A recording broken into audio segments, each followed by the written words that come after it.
So after this little icebreaker, this was really on purpose. No, it wasn't, but that happens. I want to just introduce you myself and say a big thank you to both Fanny and also Jessica, who have invited me to share this webinar. I got introduced to Jessica about 1 year ago, a little bit less than a year ago, by someone called Alice Anagnostakis. And they were talking about vertical development and bringing a little bit more of that into Southeast Asia. And that was when I then was introduced, and we have actually been talking since and see a lot of things that connect really well.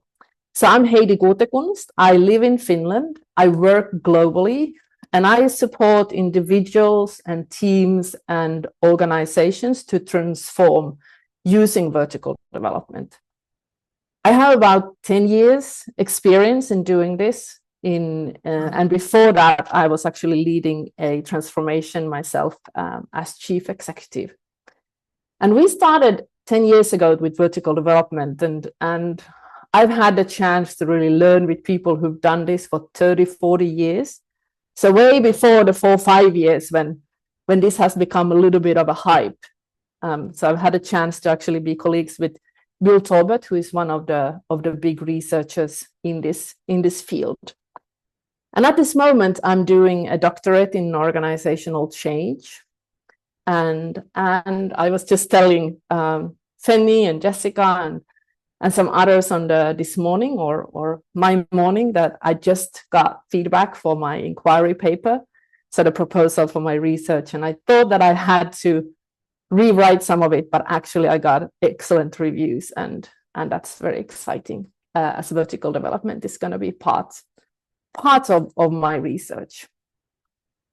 Let me find how I change screen. So what are we going to do today?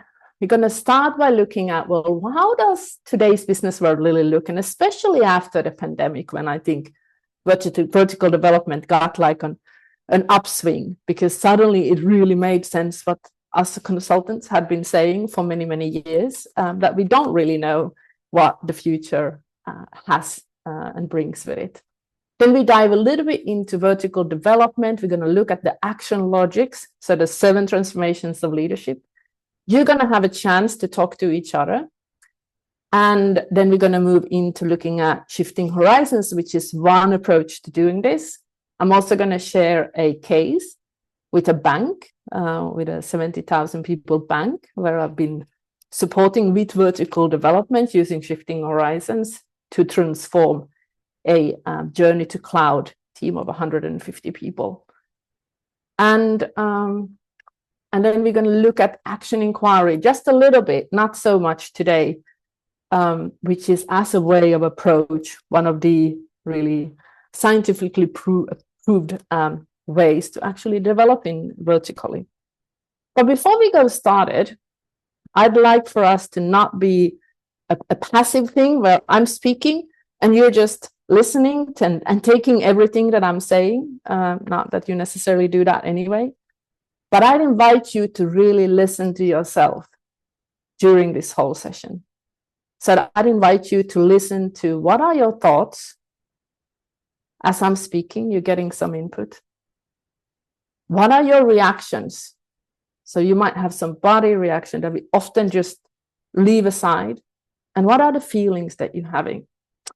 So much of our business and what we do, all the meetings, and we have so many meetings today, really are impacted by what is happening with us. And we often just don't think about that, but just focus on the business. So today I'm inviting you to really notice, what are your thoughts, what are your feelings, and what are your reactions overall, and also in your body, as you listen to my version of vertical development. So let's start with today's business environment, and this is something people often say about the business environment, of it being VUCA, volatile, uncertain, complex, and ambiguous. And it's a term that the US Army brought sometimes in the 90s about looking at how does the future look like. It's going to be fast changes. It's going to be lots of uncertainty. It's going to be going up and down. And I think that like the pandemic actually really showed that this is what is going on. I did have people before the pandemic who said, oh, I believe at the future. I believe I know exactly what's going to happen in the future. And I think that illusion was really drawn away from those of us who actually brought that we can control the future. One thing, and we have, I don't believe that our world necessarily is much more complex than it used to be, but we have created it in a way with so much fast pace of information, with ChatGPT, with putting more pressure on getting more efficiency at work, getting things done faster. And so we've actually created this complexity, a lot of this complexity in this world. And if we're looking at Gallup, for example, looking at, well, what is the experience of stress and negative experience index? And it's over 30%. And it's been up to 33, and I just think it's come down a little bit compared to 25% back around 10 years ago. So we have more of a sense of stress. And what happens when we go into stress is, of course, then suddenly we lose our capacity to really use all of the potential that we have. And what happens often in those moments is that we go into fear and anxiety. And if we're looking at what education and leadership development has done, is we've been trying to put positive emotions to balance up fear and anxiety. Whereas I believe that what we need to do, and this has to do with vertical development, is for us to befriend, to get to know, to accept and live with the fear, the anxiety, and then bring in more care towards ourselves and care towards each other, which is going to bring down stress in our nervous system, and which is going to help us to actually bring out more of ourselves. So we talk, I know that vertical development sounds a little bit silly. I've heard a lot of people saying, oh, people tell me I need to develop horizontally in the organization. I need to get to know more people. And that's differently. So when we talk about vertical and horizontal, just think about it as just names for something. And the name for horizontal development is what we've done for a long time in education. It's adding knowledge, it's adding skills, it's bringing a framework saying, do 1, 2, 3, 4, 5, and you're gonna succeed. It's thinking that there is an objective truth that we can if we just manage that and we know that, then we're gonna thrive and we're gonna succeed. Whereas vertical development is more about how can we develop ourselves to meet the complexity, to meet the difficulties that we face, and do it in the context that we're operating. So it is really a very different way when we start bringing emotional agility, when we start to really looking at how can we expand our worldview, how can we go into these heat experiences, and rather than saying this is what you got to do, it's thinking about, well, how do I do that, and reflect about, well, what works in this context at this time with these people and with this business context. And it is a thing about really an action reflection process. It's about getting deep relationships that go beyond just needing to doing business. It is about inquiry. It is about growth. It is to look ourselves in the mirror. It is to also look at those sides that we don't necessarily like about ourselves and each other, and really be very empathetic about that too, and looking at that with curiosity about what we can learn. So very shortly, horizontal is adding more information, knowledge, often done by lectures. It's about skill development. And vertical development is how can we develop ourselves to have more capacity to meet the complexity of the world and our business environment. And there's different ways of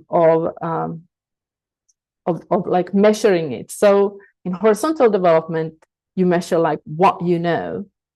In vertical development, we can measure, or we can look at, well, what are the stages of development in ourselves and how do we meet those? And if you want to look up a really good article, it's already a pretty old article. It's called 7 Transformations of Leadership, an HBR article written by Bill Talbot.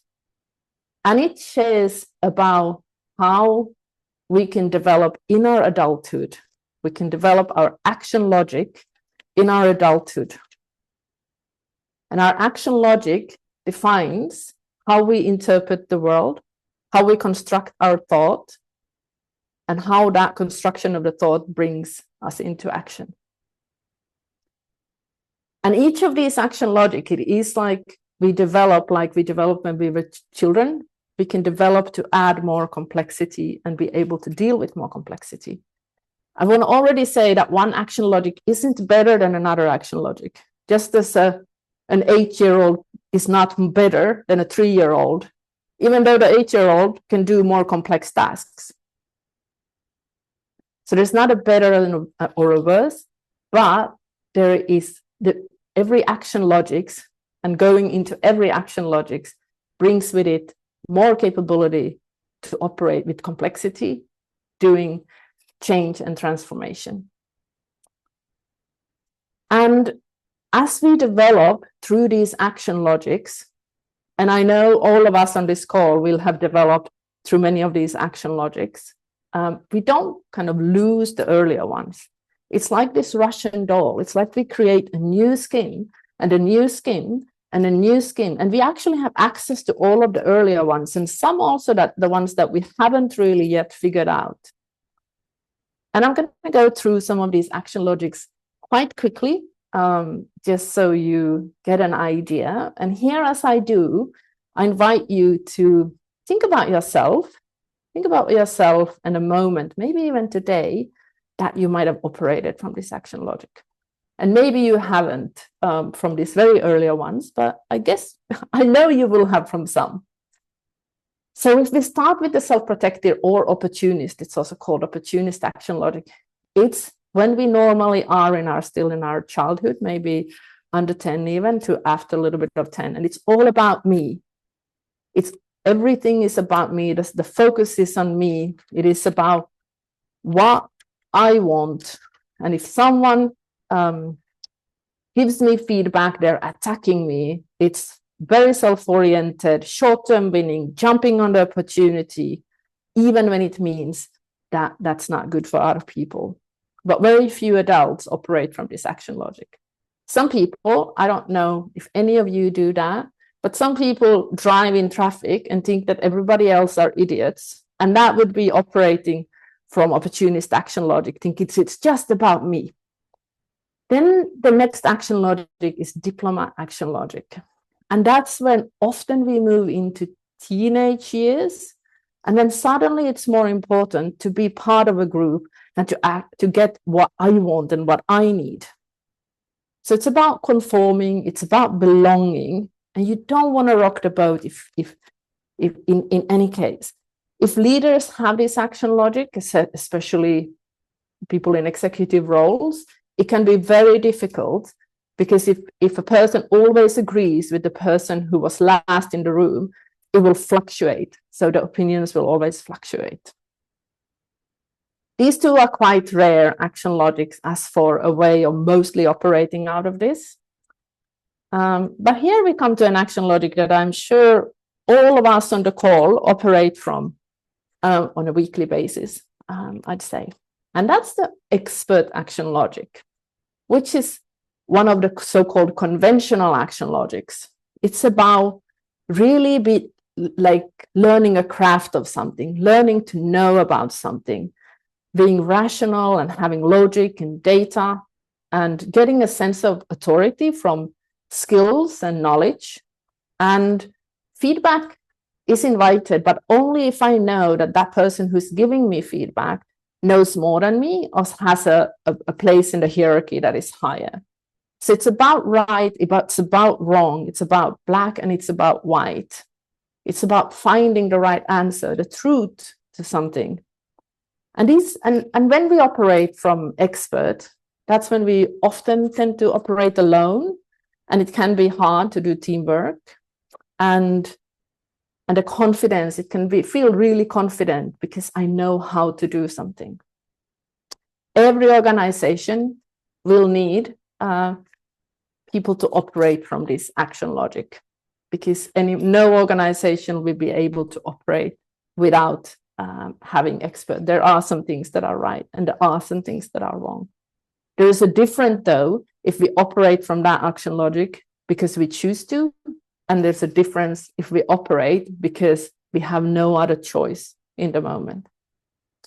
So we don't have access to a later action logic.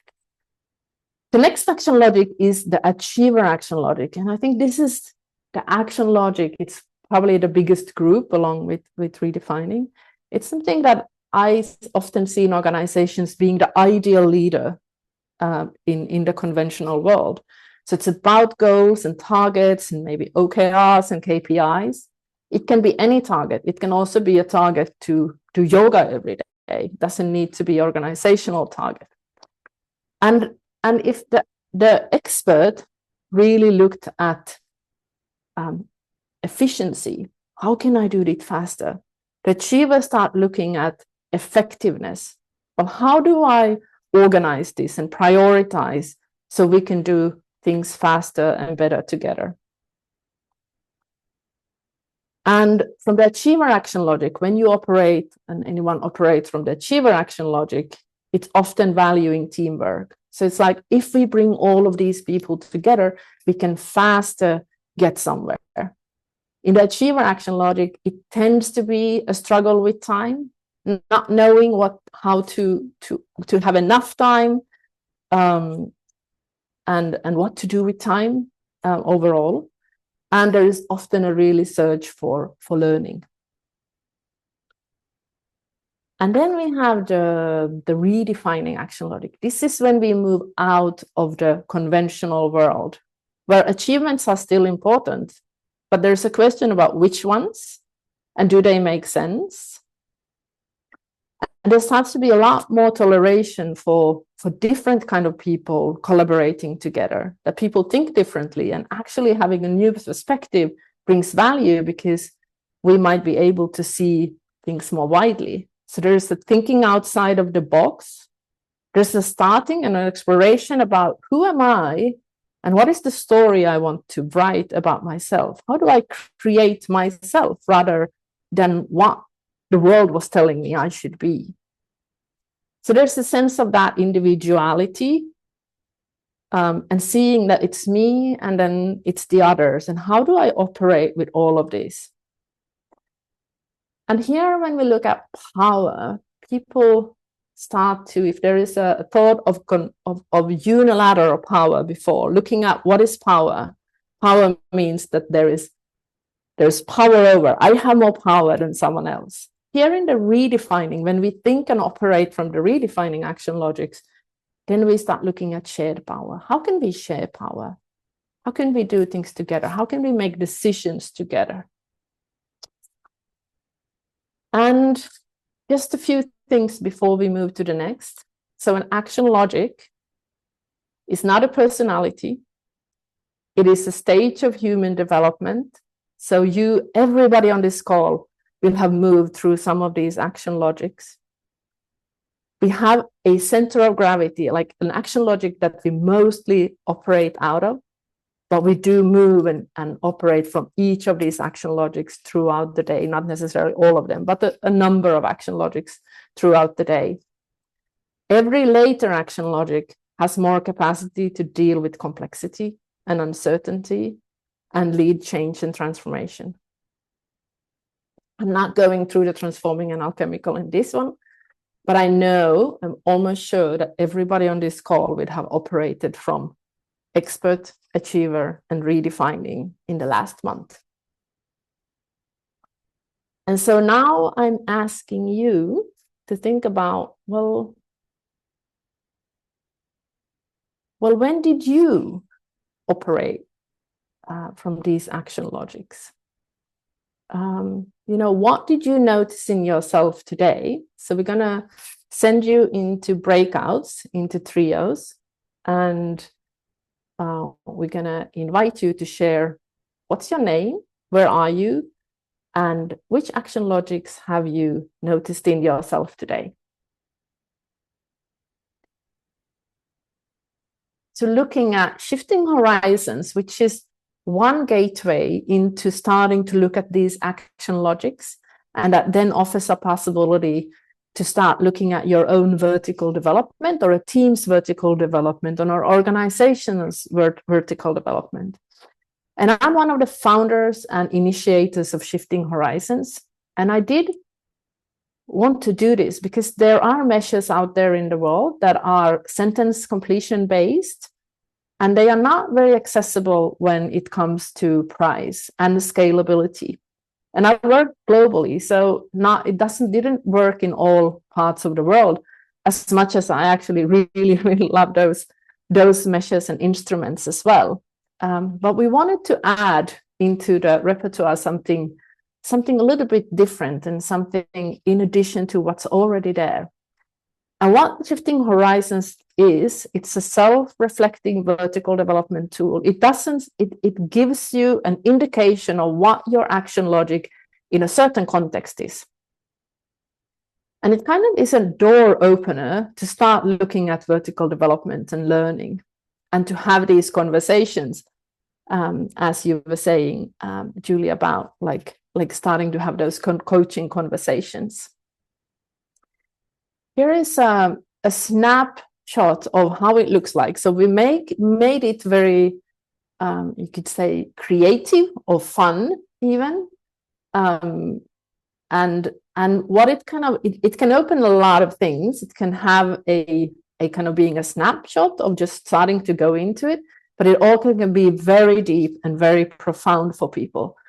And just as in any other assessment or measure, it is a lot about the person who is debriefing. The measure or the tool does something, but it's really about how you master your own well, or helping people look at it. But one thing that it does, that it opens this, what we've just been going through a little bit. Well, actually, can you develop how you think and perceive the world and operate in the world to be more okay with complexity, to thrive in uncertainty and complexity, and that there is kind of a bit of a map to show, well, these are the things. It was a huge revelation for me when I came across this world and work, and was like, oh yeah, this makes so much sense. So it also shows how we operate in a good situation and in a bad situation. So you probably all know that when we react, we go to a place where we don't have as much capacity as we do when we feel safe and in a good place. And we kind of get that whole repertoire of what is possible for us. What we've done with this is, one is that it's contextual. So most of the measures are just an overall theoretical way of looking into it. And we've said, well, when you operate in this context, how do you actually operate? And then it can give clues, as you were saying about the team, Bennett, about like in a team, you might operate very differently than you're doing at home. So how does it look like in where you are and where the context that you choose? And we've chosen to really go into power and feedback and collaboration, because that is where the teamwork and how we work together, those are the lines of development that we've been seeing are the most important. We've also brought in a way in which we ask, well, how do you think other people see you? So instead of only having our own perspective, we also try and shine a light about how you think other people see you. And then you will get a report either right away or when your coach decides you get it. But I'm going to bring into three of those, so feedback, power, and collaboration. So as for the action logics, anything we think about will move, or how we think about these things. And feedback, which is a really, really crucial thing for development, how we can see feedback and get feedback for ourselves, how we can give feedback, how we can take feedback, and how we can do it in a way that actually helps and we can be curious about it. So when we're in the early action logics, feedback is a criticism, it's an attack. Then we can move towards getting feedback so we can improve what we do, so the task part of it.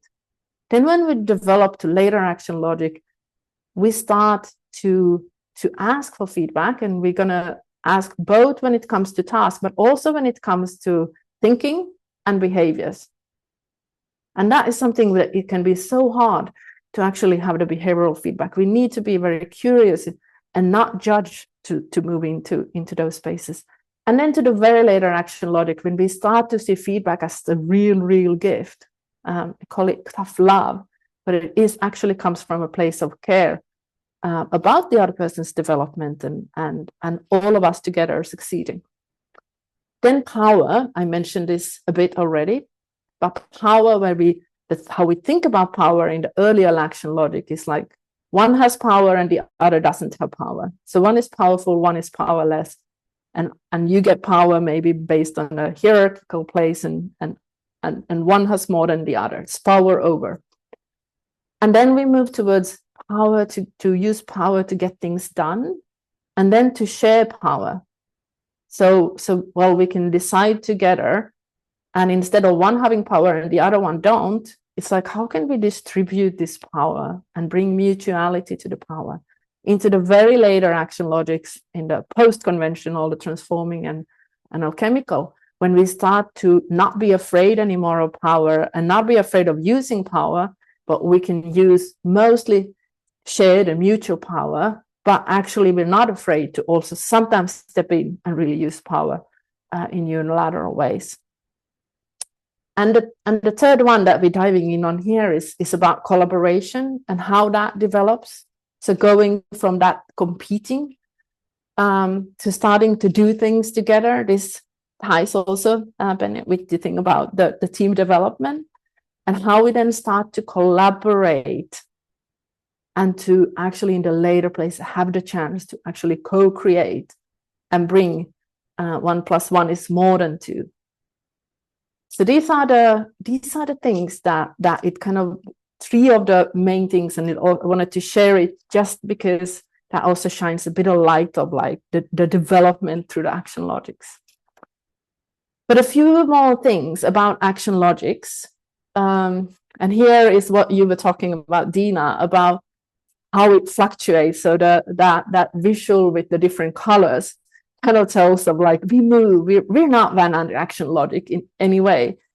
We might have a place from which we mostly act out of, like you were saying of Julie, of the client that mostly operated in that meeting from an achiever. But we do have this whole repertoire, and it's through knowing ourselves that we get the value. We want to talk about not lower and higher, but earlier and later, because it's not like someone is higher or better, it's just later in the development. Every action logic has some really great things, and every single one of action logic also have some you could say bad things, or some negativity that we need to look at.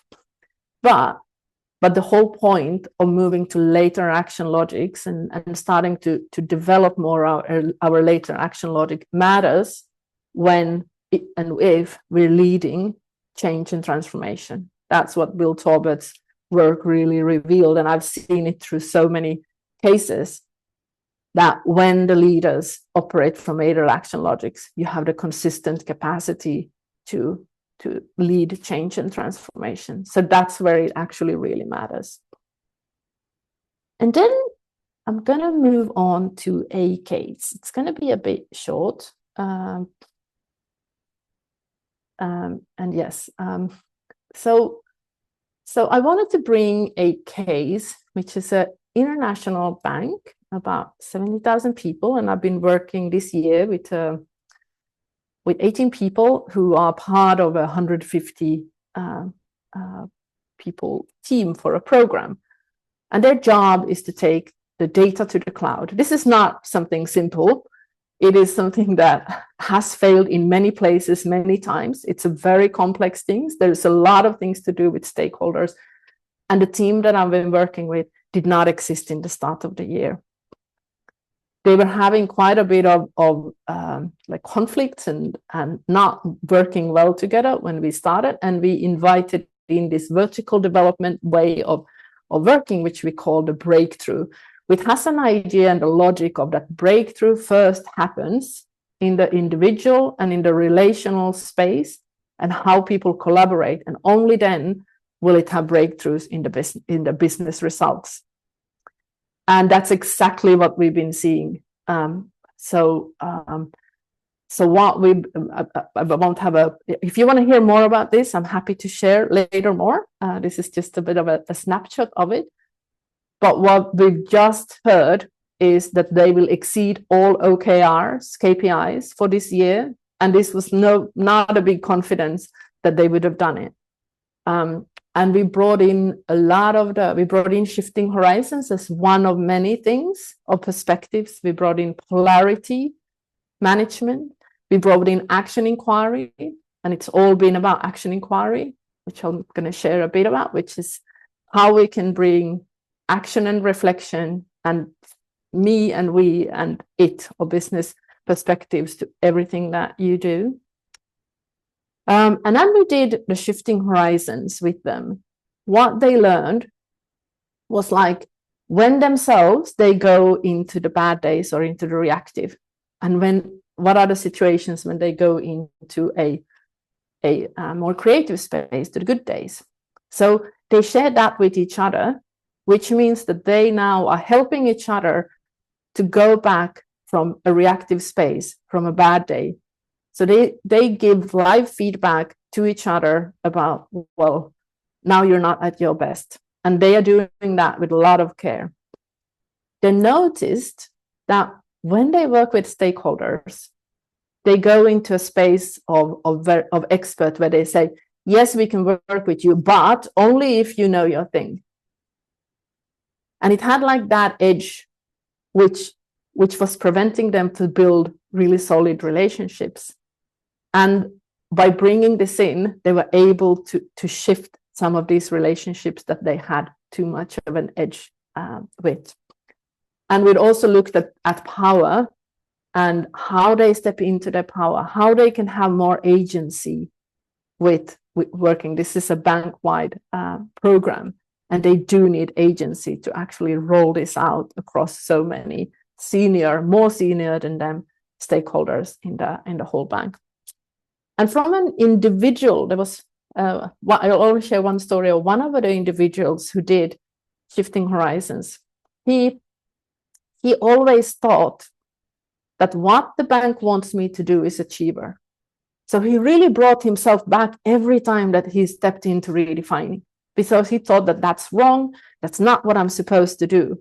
And when he did shifting horizons, he realized, well, actually, there are times when expert is called for, there's time when achiever is called for, and there's times that I can draw on my redefining. And that whole thing completely changed how he was looking at himself and how he was being effective in the work. I'm going to leave it at that for this moment to just share about the process or the kind of meta framework that we have used, which is called developmental action inquiry, an approach that is also developed by Bill Tobit, my colleague Bill Tobit. And it is the only approach that's statistically confirmed to generate both individual and organizational transformation. Of course, it doesn't mean it's the only one, but it's the only one that actually have the statistical proof, academic proof for this. And in a way, it's very simple, and in a way, it's really hard because it's simple to learn about. As for what it is about, is to notice what is going on in me. What are my thoughts? What are my feelings? What is my intention? How do I actually show up? And where do I place my attention? What is my level of awareness? And a lot of the times we judge ourselves by the intention we have, and we judge other people by how they actually operate. But very seldomly would we operate in the way we intend. There's almost always a gap. And that's where the reflection comes in the me, in the first person. Then there is the thing of looking at, well, what's going on with us in the we space? So what is the power here at play? What are the dynamics happening? What is the quality of the relationships? What is the level of collaboration? How is power used? So what is happening in that space between people where most things happen? Like, how many hours a day do you sit in meetings? It's all about bringing people together in a relational space. And then to bring the third person, or the it perspective, which is, what is the data we have? What is happening in the organizations? What are our objectives? What is the logic? And the whole thing is about bringing all of it, integrating all these things together. So if something is in service of me, of us, and of the business, it's probably a good thing. But it's very seldom that we actually are in a space where we can do reflection and action that has alignment across the three. So this is the approach. And I wanted to share in the last minute just a few practices. Well, all right, we've talked about vertical development for an hour. So what can you do? What can you take away? And it's all about practice. It's all about doing. And here is a few things that you can do. One is just paying attention to what are the assumptions that you're making. How do you use power? What perspectives do you bring into your thinking, into your conversations? How are you asking questions of yourself? So what do you notice in this moment? What do you notice about other people? And then also journaling, reflective writing, where you just start and you just write anything that is going on and what you're thinking. I call it also talking on paper, which is a very transformative practice. So taking any of these and doing it for a week is what I suggest you do, and see where it takes you. Thank you so much for having me, and I wish you all the best for the day and going on forward.